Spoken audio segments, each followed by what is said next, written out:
Puji Tuhan, kita sudah sama-sama memuji Tuhan. Tiba saatnya kita akan sama-sama mendengar firman Tuhan. Pada pagi ini firman Tuhan bicara tentang Kristus adalah teladan bagi kita semua. Kita akan membacanya dalam 1 Petrus pasal 2 ayat 21. 1 Petrus, suratan 1 Petrus, pasal 2, ayat 21.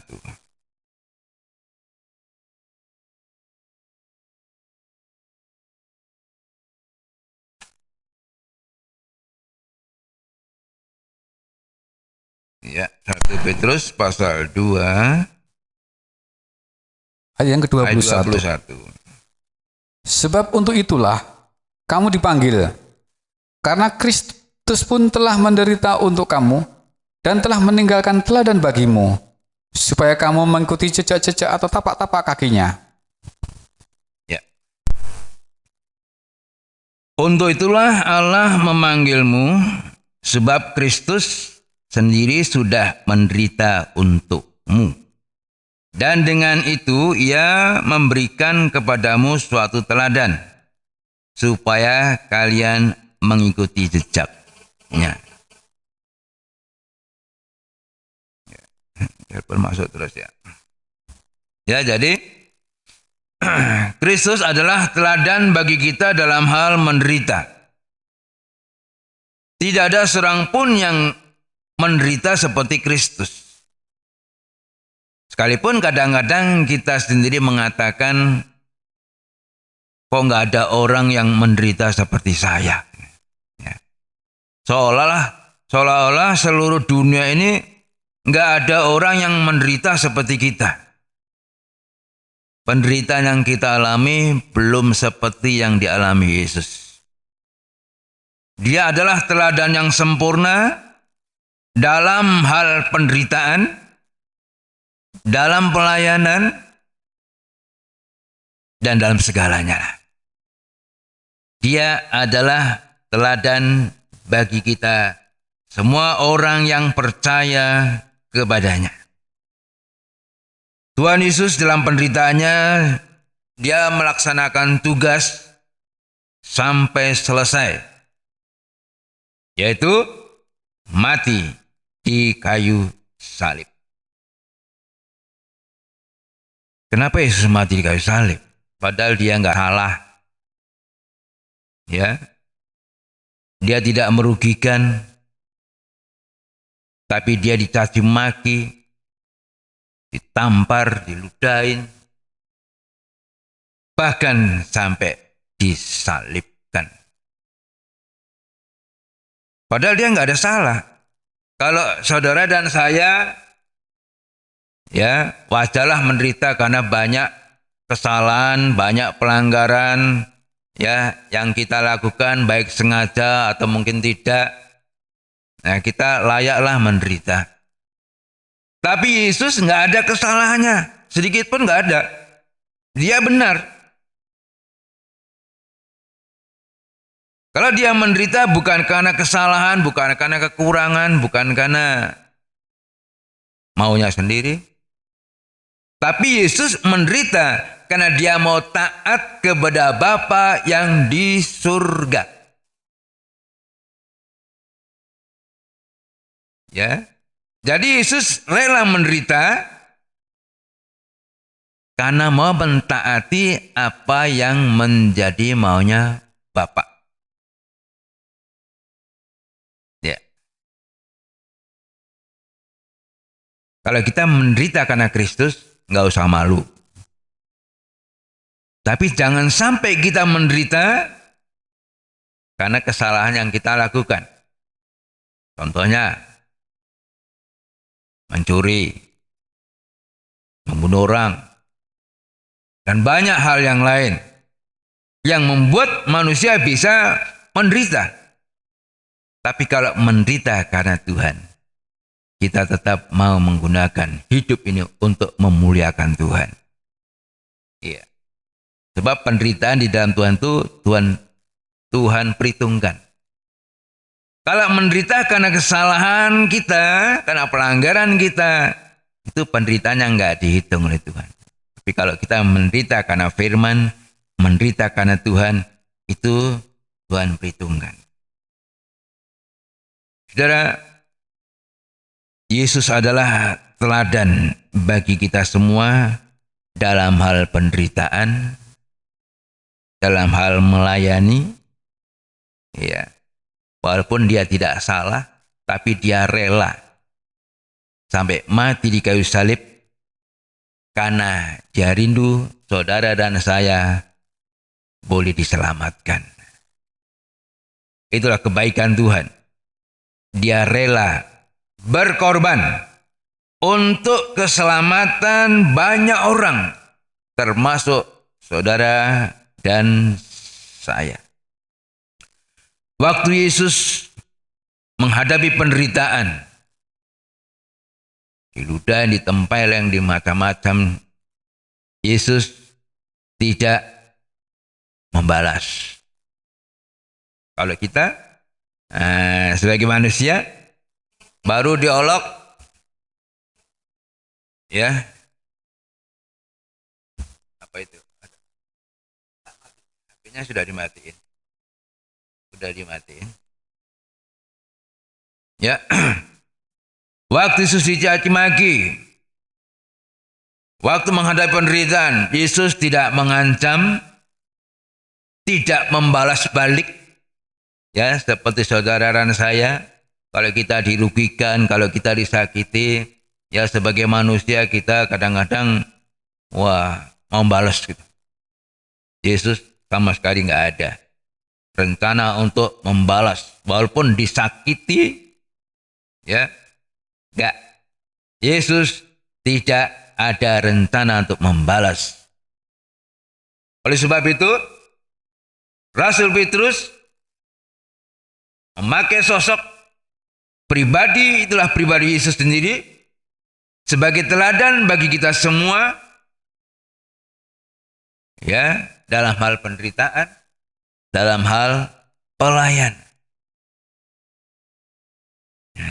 Tuhan Yesus sendiri memberi teladan buat kita bahwa kalau dia datang ke dalam dunia, dia datang dari tempat yang maha tinggi, bukan untuk dilayani.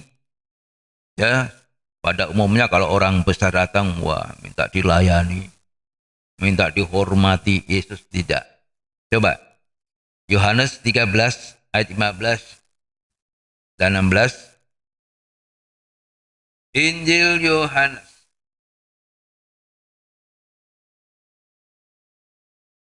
pasal 13 ayat 15 dan 16.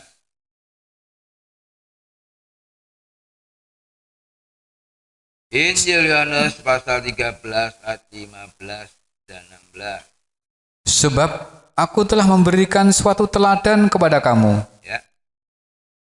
supaya kamu juga berbuat sama seperti yang telah kuperbuat kepadamu. Ya. Aku berkata kepadamu, sesungguhnya seorang hamba tidaklah lebih tinggi daripada tuannya, ataupun seorang utusan daripada dia yang mengutusnya. Ya. Saya baca dalam terjemahan lain. Aku memberi teladan ini kepada kalian. Ya, apalagi zaman sekarang banyak pelayan-pelayan bayaran. Kalau nggak dibayar nggak mau melayani. Misalnya main musik, singer dan lain sebagainya, dibayar. Kalau ada yang bayar lebih mahal lagi, pindah. Ya, ini nggak asing lagi, saudara. Di Cirebon banyak pemain musik, berani berapa? Kalau di tempat lain lebih besar, bayarnya pindah. Cari yang lebih besar lagi, terus begitu. Kalau zaman dulu bisa melayani saja senang sekali. Satu anugerah.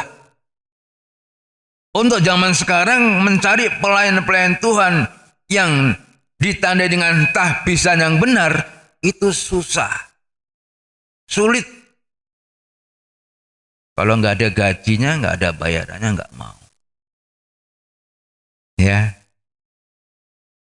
Makanya Yesus adalah teladan yang sempurna, baik dalam hal penderitaan juga dalam pelayanan. Markus 10 ayat 45. Markus 10 ayat 45.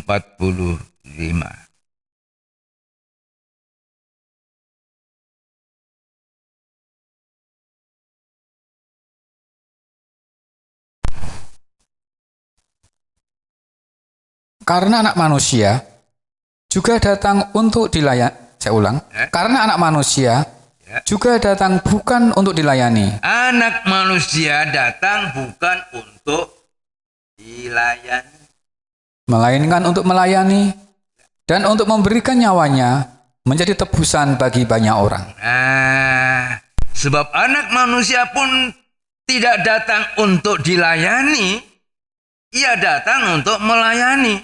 Bukan hanya melayani, tapi untuk menyerahkan nyawanya, untuk membebaskan banyak orang. Nah, untuk sekarang mencari pelayan seperti ini susah. Melayani disertai dengan pengorbanan. Ya, korban perasaan, korban waktu, korban tenaga. Ya. Saudara, seharusnya sebagai orang percaya, Tuhan mau kita semua mentahbiskan diri untuk menjadi pelayan Tuhan. Sebab kita sudah dibebaskan dari dosa. Kita sudah dimerdekakan dari dosa dan kita harus mau menjadi hamba kebenaran, menjadi hamba Allah. Bersedia melayani Tuhan. Ya, untuk menempatkan diri sebagai pelayan Tuhan itu memang juga tidak mudah. Apalagi hamba Tuhan. Itu seperti kaset. Salah apalagi, benar juga disalahin. Di mana itu ya? Padahal sudah mati. Ini kan enggak aktif. Itu HP Kak, biar aja Kak. Ya ada HP ada WA masuk. Sudah dimati benar ya? Udah. Nah, supaya enggak ngantuk lah. Ya. Haleluya. Puji Tuhan. Jadi Yesus adalah teladan yang sempurna. Baik dalam penderitaan, dalam pelayanan, kalau dia datang bukan untuk dilayani tapi untuk melayani. Mari kita mau belajar seperti Yesus. Sebab kita semua kan rindu untuk menjadi sama seperti Yesus sempurna. Gitu? Jadi, mari kalau Tuhan sudah berkemurahan membebaskan kita dari dosa. Dan firman Allah katakan, kamu menjadi hamba kebenaran. Kamu menjadi hamba Allah, bukan lagi hamba dosa. Dulu kita gelap, sekarang kita sudah dipindahkan dari gelap kepada terang. Dulu kita hamba dosa. Sekarang kita dijadikan menjadi hamba kebenaran, menjadi hamba Allah. Jadi Tuhan mau sebagai calon mempelai perempuannya ini mentahbiskan diri, bersedia melayani Tuhan. Ya kita masih banyak kekurangan, masih banyak kesalahan. Tapi paling enggak kita ada kerinduan untuk tetap melayani Tuhan dengan sepenuh hati. Kalau saudara mencari kesalahan, kekurangan saya banyak. Kalau saya mencari kekurangan, kesalahan saudara juga enggak sedikit. Tapi Tuhan mau menyempurnakan. Iya. Tuhan merindukan, hendaklah kamu sempurna. Bapa yang di surga itu sempurna. Banyak orang tahu bahwa, firman Tuhan mengatakan, hendaklah kamu sempurna sebab Bapa yang di surga sempurna. Hah? Iya. Kira-kira. Nah, untuk mencapai kepada sempurna ini, nah itu banyak proses. Tidak mungkin bisa sempurna kalau enggak dikuduskan. Tidak mungkin bisa kudus kalau enggak jadi benar. dibenarkan dulu. Nggak mungkin jadi benar kalau nggak percaya. Itu ya. Dari bawah. Makanya tabernakel itu mulai dari pintu gerbang. Percaya, menerima Yesus sebagai Tuhan dan Juru Selamat, hidupnya itu dibenarkan. Siapa yang rindu disempurnakan seperti itu? Iya. Kalau mau sempurna seperti Yesus, nggak ujuk-ujuk. Wah, begitu percaya, wah pasti nanti sempurna sendiri. Enggak. Ada prosesnya. Saudara tidak akan mencapai kepada sempurna kalau nggak masuk ke ruangan suci. Nggak bisa masuk. Banyak orang Kristen muter-muter. Yang penting percaya. Nggak bertobat, nggak ada tanda kelahiran baru, nggak dipenuhi Roh Kudus, nggak dipimpin Roh Kudus, nggak mau hidup dalam kekudusan. Nanti kan dengan sendirinya sempurna, nggak bisa. Makanya pelajaran tabernakel itu bukan hanya untuk gereja tabernakel tok. Untuk semua anak Tuhan, untuk semua orang percaya. Tapi kalau saya bicara soal tabernakel itu doktrin. Dibilang oh, jangan bawa-bawa doktrin. Padahal itu ada di Alkitab. Kalau gitu nggak mau terima Alkitab Keluaran 25 sampai 40. Mengurangi firman. Siapa mengurangi firman akan dikurangi bagiannya. Yang menambahi akan ditambahi hukumannya. Jadi memang hanya kemurahan Tuhan. Ya. Tabernakel dalam terangnya kabar mempelai ini ternyata tidak semua orang bisa terima. Mungkin bisa terima, mengerti pelajaran tabernakel dalam terangnya kabar mempelai. Tapi gimana ya?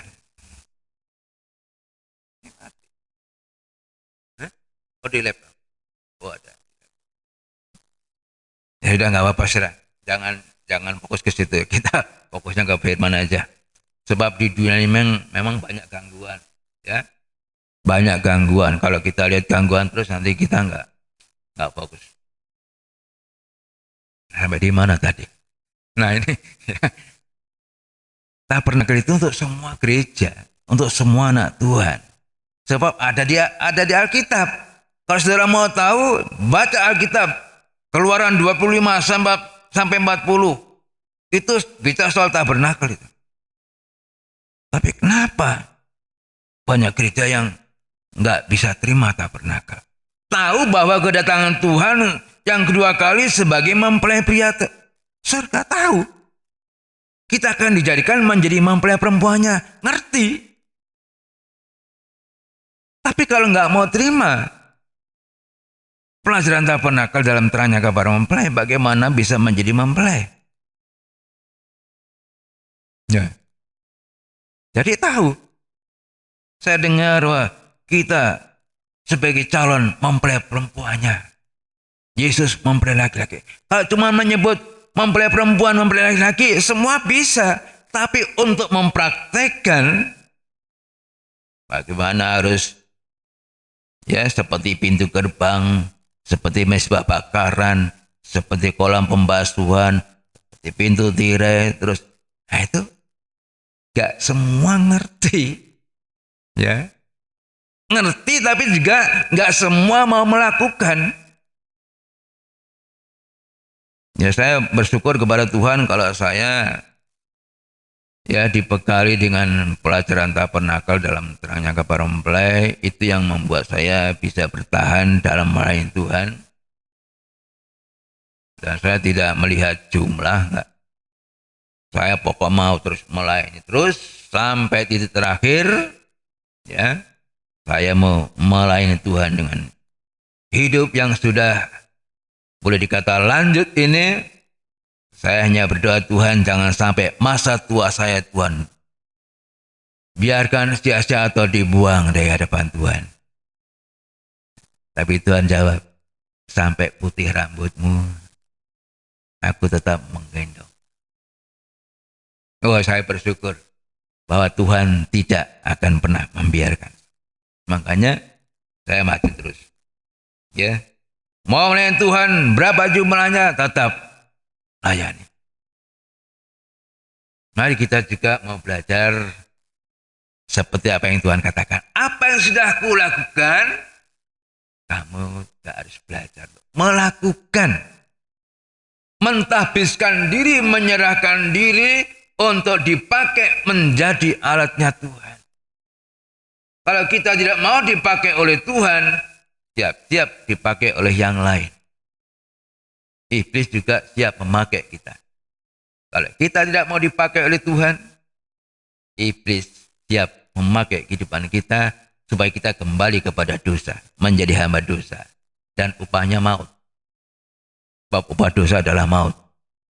Tuhan sudah merebut kita dari maut, dari kematian, dari penyakit, dari musuh, dari kehidupan yang lama. Tuhan sudah tebus kita dari kehidupan yang sia-sia. Supaya kehidupan kita berguna untuk menjadi hamba Allah. Menjadi alatnya Tuhan. Ya, anak manusia datang bukan untuk dilayani. Untuk melayani. Saudara mau melayani Tuhan? Mau dipakai Tuhan? Nah, malah yang jawab itu. Saya mau, saya mau. Kalau saudara diam ada yang jawab. Ya. Hari kita mau menyerahkan diri kepada Tuhan, mau dipakai oleh Tuhan, menjadi alatnya Tuhan, ya, mentahbiskan diri kepada Tuhan, sebab kita ini sudah dimerdekakan, sudah dibebaskan dari dosa. Dulu kita hamba dosa, kita bebas dari kebenaran dulu. Nah sekarang kita ini mendapat kemurahan, telah dimerdekakan dari dosa, supaya kita menjadi hamba Allah. Layanilah Tuhan dengan sungguh-sungguh, seperti Yesus dalam kedudukan sebagai anak manusia datang melayani dan menyerahkan nyawanya untuk menyelamatkan banyak orang. Seharusnya kita bersyukur kepada Tuhan. Tuhan mau supaya kita selamat. Tuhan mau supaya kehidupan kita ini berguna. Dipakai oleh Tuhan. Kalau Yesus datang mau melayani, nah kita mau datang mau apa? Pelayan sama yang dilayani besar mana? Besar mana Pak? Yang dilayani atau yang melayani yang besar?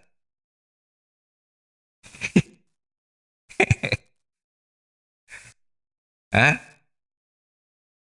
Kalau kamu mau menjadi besar, kamu harus mau jadi pelayan. Gitu? Nah, Yesus datang melayani. Kita juga belajar seperti itu. Kita datang bukan sebagai orang besar, bukan sebagai orang yang berkedudukan tinggi, bukan siapa-siapa, tapi kita datang siap untuk melayani Tuhan.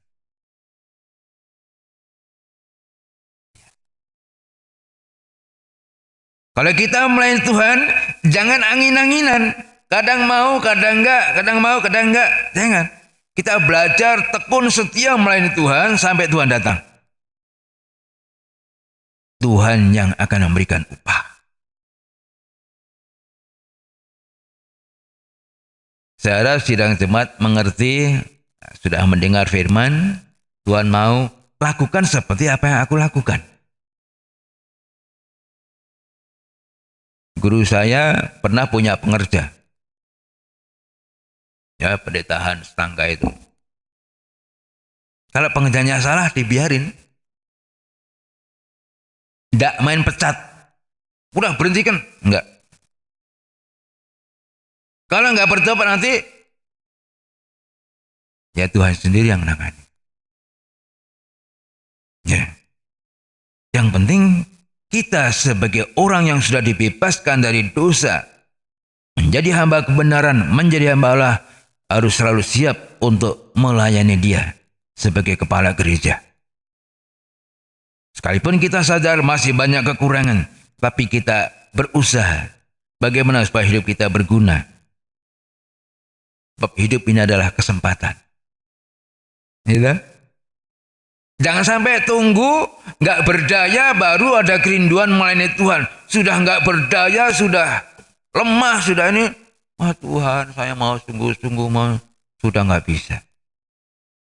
Selama kita masih diberi kekuatan, kesehatan, gunakan untuk melayani Tuhan. Amin. Haleluya. Yesus adalah teladan yang sempurna bagi kita, di mana Dia mau merendahkan diri sebagai hamba, sebagai pelayan, bahkan Dia rela mengorbankan nyawanya. Ya, saudara, coba kita baca Roma 6 ayat 17. Roma 6 ayat 17.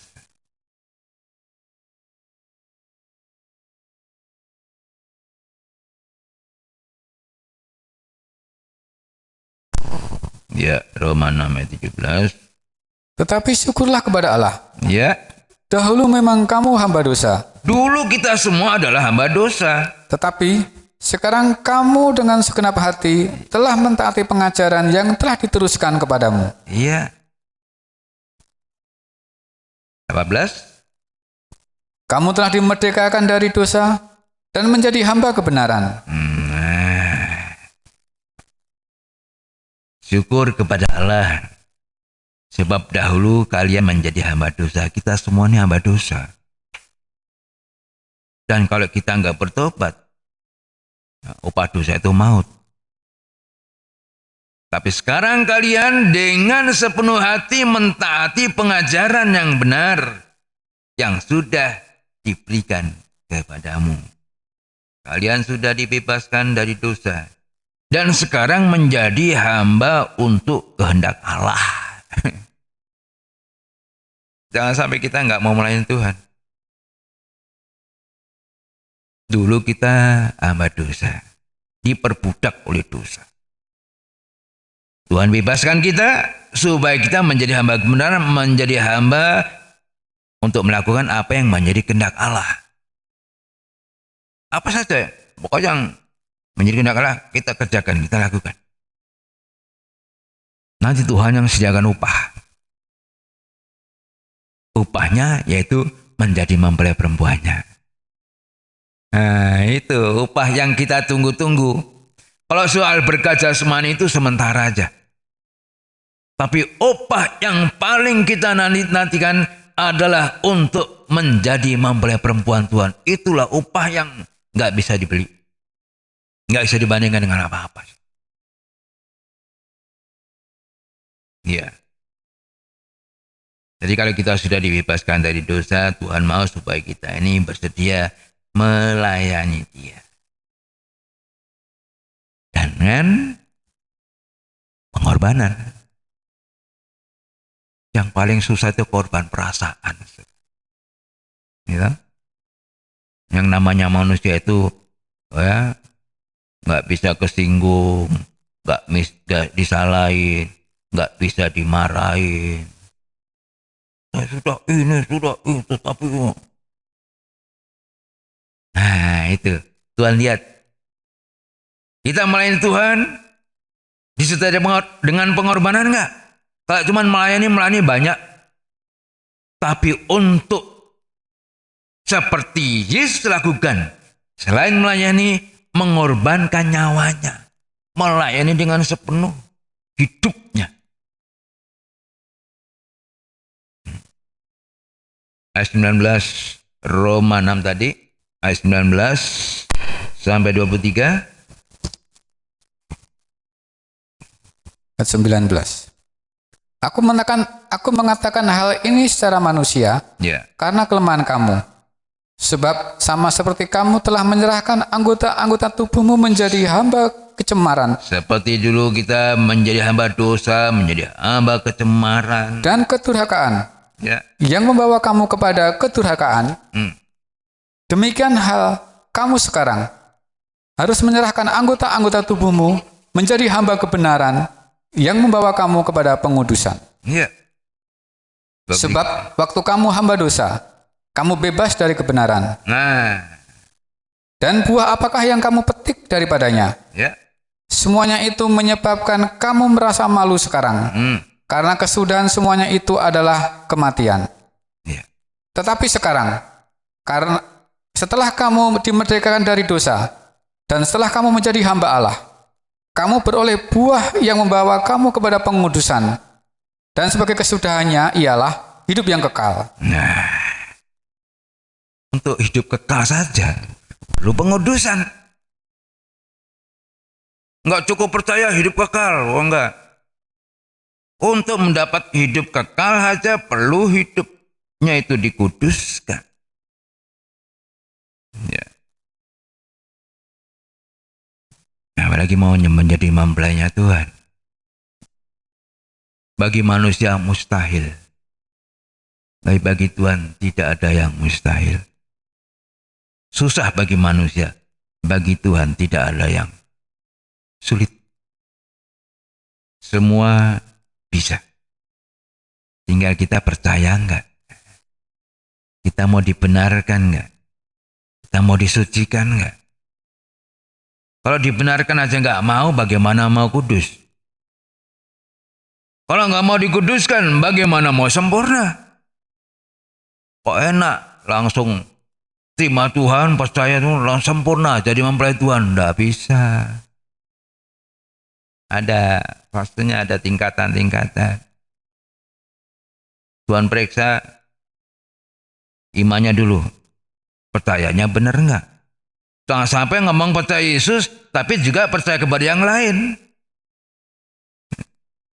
Tuhan itu yang kita sembah adalah Tuhan yang cemburu. Jangan sampai di samping kita menyebut nama Tuhan, tapi ada berhala.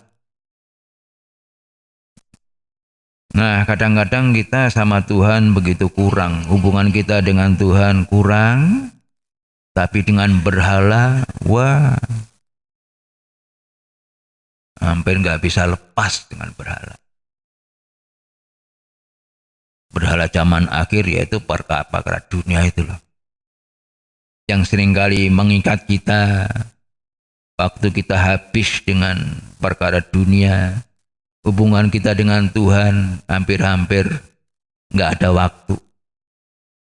Bahkan namanya anak Tuhan berdoa pun enggak. Baca Alkitab enggak. Tapi percaya Tuhan. Percaya demikian tidak akan menyelamatkan. Itu percaya yang mati seperti tubuh tanpa roh. Buktikan bagi kita ini sebagai orang percaya yang sudah dibebaskan dari dosa, menjadi hamba kebenaran, hidup kita berbeda dengan kehidupan yang belum dimerdekakan. Harus ada perbedaan. Jadi Tuhan mau setelah kita ini dimerdekakan dari dosa, kita menyerahkan diri untuk menjadi hamba kebenaran, menjadi hamba Allah, mau melayani Tuhan, disertai dengan pengorbanan, ya. Sebab kita ini sudah menjadi miliknya. Kalau kita ini percaya kita sudah menjadi miliknya, Tuhan mau supaya kita menggunakan tubuh jiwa roh kita untuk memuliakan Dia, untuk melayani Dia. Itu yang Tuhan mau. Banyak anak Tuhan maunya bebas. Yang penting ke gereja.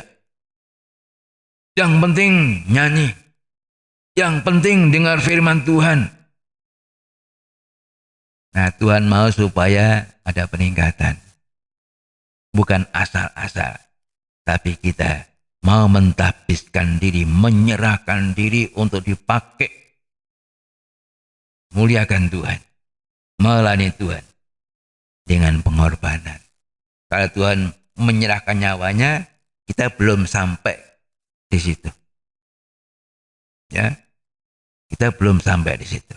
tapi kita belajar. Ya, kita belajar. Tuhan yang memberi kemampuan untuk kita bisa melakukan. Bukan kekuatan kita memang. Tapi kekuatan dari Roh Kudus, firman Allah bekerja, itu yang membuat kita mampu untuk melakukan seperti apa yang Tuhan lakukan. Jadi bukan kehendakku, tapi kehendak Tuhan yang jadi. Kalau kita bisa ini bisa itu karena Tuhan yang memberi kemampuan kepada kita. Ya, kalau kita tidak menyadari bahwa semua itu berasal dari Tuhan, Tuhan yang memberi kemampuan, nanti membuat kita jadi tinggi hati. Oh enggak, ini karena saya belajar, karena usaha saya, jerih lelah saya. Nah, seperti bangsa Israel, waktu dia sudah masuk ke negeri Kanaan, Tuhan kasih peringatan. Jangan sampai kamu mengatakan, oh ini usahaku, ini jerih lelahku, ini habis nanti. Tapi kita hanya bisa mengatakan, semua karena kemurahan Tuhan, kebaikan Tuhan, karunia Tuhan. Ya, supaya apa? Supaya kita tetap dalam kerendahan hati. Apa yang kita bisa lakukan itu berasal dari Tuhan. Sehingga kita tetap menjaga diri dalam kerendahan hati. Bukan karena saya bisa, bukan karena saya mampu, bukan. Semua karena Tuhan yang memberikan kemampuan kepada kita. Nah itu ya. Nah kalau nggak ada firman, nggak ada Roh Kudus, wah apa yang kita bisa, wah itu usaha kita, jadi lelah kita, kemampuan kita. Akhirnya kita nggak sadar di hadapan Tuhan kita jadi sombong. Dan Tuhan paling nggak suka dengan orang yang sombong. Tapi Tuhan sangat mengasihi pada orang yang rendah hati. Ya, rendah hati. Rendah hati bukan berarti bisa ini pura-pura nggak bisa. Bukan. Rendah hati itu ya tetap. Artinya bukan pura-pura. Ya. Nah, pengajaran firman Allah ini kalau bekerja dalam kehidupan kita akan merubah segenap segi kehidupan kita ini jadi anak Tuhan yang rendah hati. Itu melalui proses memang. Untuk rendah hati, sabar saja itu merupakan buah-buah roh. Menahan diri itu buah-buah roh. Mengasihi, ya itu kalau kasih dari Allah itu buah-buah roh yang pertama disebut. Buah roh itu pertama disebut kasih. Yang ke-9, menguasai diri. Seseorang bisa berhasil dalam segala hal kalau dia bisa menguasai diri. Kalau nggak bisa menguasai diri, nggak akan berhasil. Nah, penguasaan diri itu dari mana? Itu hasil buah roh. Makanya supaya Roh Kudus itu menguasai kita sampai mengeluarkan buah-buahnya, maka kita harus mau dibentuk oleh firman. Dari nggak benar jadi benar, sedikit-sedikit harus meningkat.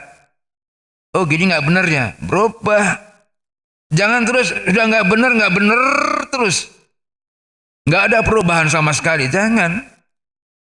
Kalau mau sampai kita mendapatkan buah-buah roh ya kita harus rohani kita meningkat. Pertobatannya harus sungguh-sungguh, kelahiran barunya harus nyata. Ya.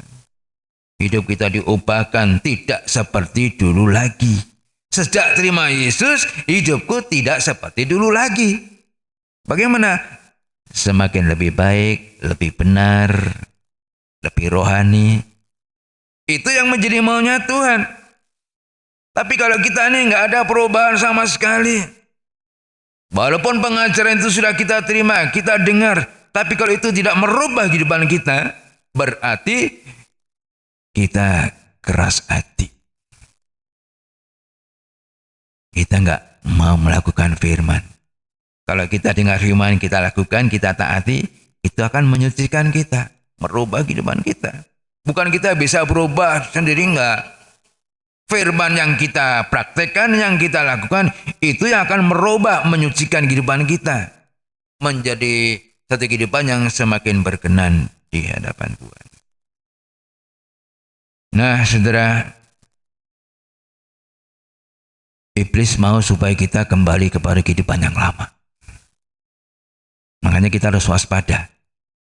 Kalau Tuhan sudah panggil kita, dan kita menjadi hamba kebenaran, kita dipakai Tuhan untuk melayani Tuhan, jangan sampai kita nggak waspada. Kalau kita sudah tidak ada kerinduan untuk melayani Tuhan, iblis akan menarik kita lagi. Kembali kepada menjadi hamba dosa. Ya. Saudara, ya saya singkat saja, ada 4 macam di mana Tuhan sudah menebus kita. Dia sudah membayar harganya supaya kita dibebaskan dari 4 perkara, yaitu coba kita baca Mazmur 49 ayat 7 sampai 9. Ya, kita ditebus dari kematian. Ya, upah dosa itu adalah kematian, tapi untung Tuhan menebus kehidupan kita dari kematian. Mazmur 49 ayat 7 sampai 9. Mereka yang percaya akan harta bendanya dan memegahkan diri dengan banyaknya kekayaan mereka, tidak seorang pun dapat membebaskan dirinya. Tidak seorang pun dapat membebaskan dirinya Atau memberikan tebusan kepada Allah ganti nyawanya. Iya, Karena terlalu mahal harga pembebasan nyawanya. terlalu mahal. Ya, Dan tidak memadai untuk selama-lamanya. mau dibayar berapa nggak bisa. Nggak ada yang bisa. Nah, hanya Tuhan yang bisa menebus kehidupan kita. Kita punya hutang yang begitu besar, itulah dosa. Nggak bisa dibayar dengan uang. Tapi Yesus sudah membayar harganya untuk menebus kehidupan kita supaya kita jangan masuk dalam kematian yang kekal. Ini kita perlu hargai. Jadi kita ditebus dari kematian. 1 Korintus 15 ayat 51 sampai 58. 1 Korintus 15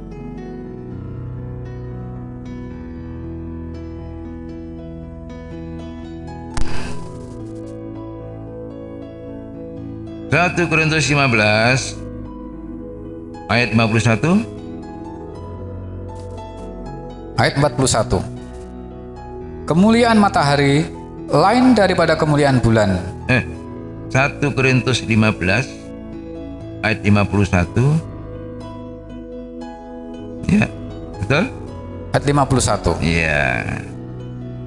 Sesungguhnya aku menyatakan kepadamu suatu rahasia. Apa rahasia itu? Kita tidak akan mati semuanya, Kita tidak akan mati semuanya. Jadi ada yang mati, ada yang hidup terus sampai Tuhan datang nanti. tetapi kita semuanya akan diubah. Ya, Dalam sekejap mata, dalam sekejap mata kita akan diubah. pada waktu bunyi nafir yang terakhir. Waktu bunyi nafir yang terakhir terus, Sebab nafiri akan berbunyi, dan orang-orang mati akan dibangkitkan yang mati dibangkitkan, dalam keadaan yang tidak dapat binasa, ya diberi tubuh yang tidak akan mati lagi. dan kita semua akan diubah. Ya, Karena yang dapat binasa ini harus mengenakan yang tidak dapat binasa, ya, dan yang dapat mati ini harus mengenakan yang tidak dapat mati. terus. Dan sesudah yang dapat binasa ini mengenakan yang tidak dapat binasa, dan yang dapat mati ini mengenakan yang tidak dapat mati, Ya, maka akan genaplah firman Tuhan yang tertulis, apa itu? maut telah ditelan dalam Maut kemenangan. telah ditelan dalam kemenangan. Hai maut, di Hai manakah maut. kemenanganmu? Ya, Hai maut, di manakah sengatmu? nah, Sengat maut ialah dosa, sengat maut ialah dosa. dan kuasa dosa ialah hukum Taurat. Kuasa dosa ialah hukum Taurat.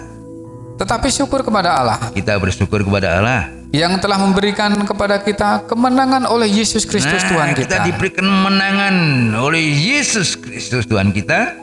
Karena itu saudara-saudaraku yang kekasih, Itu sebabnya berdirilah teguh, berdirilah teguh, jangan goyah, jangan goyah. dan giatlah selalu dalam pekerjaan Tuhan. Giatlah selalu dalam pekerjaan Tuhan, melayani Tuhan. Sebab kamu tahu Ya, bahwa dalam persekutuan dengan Tuhan, jerih payahmu tidak sia-sia. nah, ya, jangan goyah, jangan semakin lemah. Ya, giatlah selalu dalam pekerjaan Tuhan. Apapun yang sedang kita hadapi, tetap giat. Sebab persekutuan kita dengan Tuhan, jerih payah kita tidak sia-sia. Kita ditebus dari kematian. Tuhan akan memberikan tubuh yang tidak akan mati. Firman Allah katakan, kita tidak akan mati semua. Ya, seringkali kalau dalam pemakaman itu selalu dikatakan, Pak, saudara, kita semua akan menjadi seperti ini, kita semua akan mati. Tapi firman Tuhan mengatakan, kita tidak semua mati. Yang sekalipun mati, kalau mati di dalam Tuhan, kita akan dibangkitkan. Yang hidup sampai Tuhan datang akan diubahkan untuk sama-sama mengalami pengangkatan, bertemu dengan Tuhan di awan-awan. Makanya kalau kita di dalam Tuhan dengan sungguh-sungguh, mati, hidup, kita sudah menjadi milik Tuhan. Sehingga kita tidak usah khawatir, nggak perlu takut, wah bagaimana nanti kalau saya mati, kemana saya kalau mati. Nggak usah tanya-tanya. Kita percaya kalau kita sudah ada dalam Tuhan, mau mati mau hidup, kita tetap milik Tuhan. Haleluya. Jadi kita sudah ditebus dari kematian. Yang kedua, kita ditebus dari penyakit. Ayub 33 ayat 19 mulai. Ya, saya selesaikan.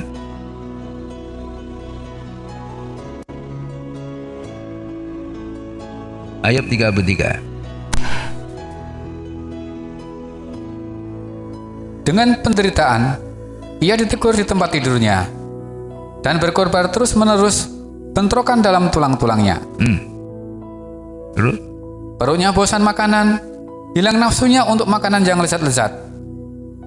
Susutlah dagingnya, sehingga tidak kelihatan lagi.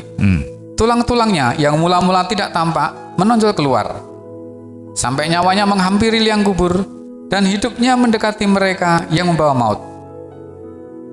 Terus? Jikalau di sampingnya ada malaikat penengah, satu di antara 1000, untuk menyatakan jalan yang benar kepada Kalau manusia. ada malaikat satu aja di antara 1000 melihat orang itu dalam sakit yang keras mau mati, kalau malaikat itu bilang apa? Untuk menyatakan jalan yang benar kepada manusia, Ya. maka ia akan mengasihaninya dengan berfirman, lepaskan dia, Lepaskan dia, supaya jangan ia turun ke liang kubur. supaya jangan sampai dia ke liang kubur. Uang tebusan telah kuperoleh. Iya. Terus? Tubuhnya mengalami kesegaran. Wah, begitu menerima kebenaran, tubuhnya mengalami kesegaran Seorang pemuda, seperti pemuda. ia seperti pada masa mudanya. Nah, terus?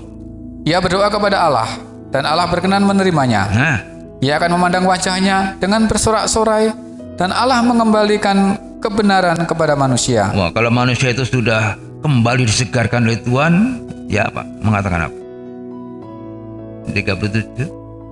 27? Ia akan bernyanyi di depan orang. Ia akan menyanyi di depan orang. Aku telah berbuat dosa, Aku telah berbuat dosa, dan yang lurus telah kubengkokkan. dan yang lurus telah kubengkokkan. Tetapi hal itu tidak akan dibalas kepadaku. Iya, terus? Ia telah membebaskan nyawaku Nah, ia telah membebaskan nyawaku dari jalan ke liang kubur, dari jalan ke liang kubur. dan hidupku akan melihat terang. Ya. Terus? Sesungguhnya semuanya ini dilakukan Allah Semuanya ini dilakukan Allah. 2-3 kali terhadap manusia, Ya. mengembalikan nyawanya dari liang kubur, sehingga ia diterangi oleh cahaya hidup. Iya. Ya, kita ditebus dari penyakit yang membawa kepada kematian. Hanya Tuhan yang menebus, hanya Tuhan yang melakukannya. Makanya kita nggak usah takut. Kita sudah menjadi milik Tuhan. Kita sudah ditebus dari kematian, ditebus dari penyakit. Dan penyakit itu tidak akan membawa kita kepada kematian yang kedua. Sebab kita sudah ditebus oleh Allah, menjadi milik Tuhan. Ya, kita juga sudah ditebus dari dosa. Yaitu sudah bisa baca aja Matius 20 ayat 28, Matius 26 ayat 28, 1 Petrus 2 ayat 24, Efesus 1 ayat 7. Masa dibaca, waktunya habis. Ya. Dan yang keempat, kita ditebus dari musuh. Ya, saudara tulis saja ayatnya, Yesaya 31 ayat 11, Yesaya 35 ayat 10, 1 Timotius 2 ayat 5 dan 6, Ibrani 2 ayat 14. Kecepatan enggak? Perlu diulang? Enggak usah. Ya, kita ditebus dari 4 perkara tadi. Ditebus dari kematian, dari penyakit, dari dosa, dari musuh. Musuh kita adalah iblis, bukan manusia. Roh-roh jahat. Kita sudah ditebus. Yesus sudah membayar harganya itu. Kita dibebaskan dari kematian, dari penyakit, dari dosa, dari iblis yang seringkali membuat kita takut. Kita ditebus. Ya. Dan Tuhan mempersiapkan kehidupan kita untuk kedatangannya yang 2 kali. Sebagai kepala gereja, sebagai mempelai pria surga, dan kita menjadi ciptaan yang sulung karena pekerjaan firman Allah dan Roh Kudus, ya, untuk dijadikan menjadi calon mempelai perempuannya. Kita hanya bisa bersyukur kepada Tuhan kalau kita melihat siapa kita ini. Kalau Tuhan begitu memperhatikan kita. Janji kesempurnaan bukan kepada malaikat. Janji penembusan dosa bukan kepada malaikat, tapi kepada manusia. Saudara dan saya, manusia yang berdosa ini, Tuhan berjanji akan membawa kehidupan kita ya sempurna, sama seperti dia sempurna, menjadi sidang mempelai perempuannya. Demikian firman Tuhan pada pagi ini. Yesus adalah teladan yang sempurna bagi kita, baik dalam penderitaan, dalam pelayanan, dalam apa saja. Dia adalah teladan yang sempurna. Tuhan memberkati.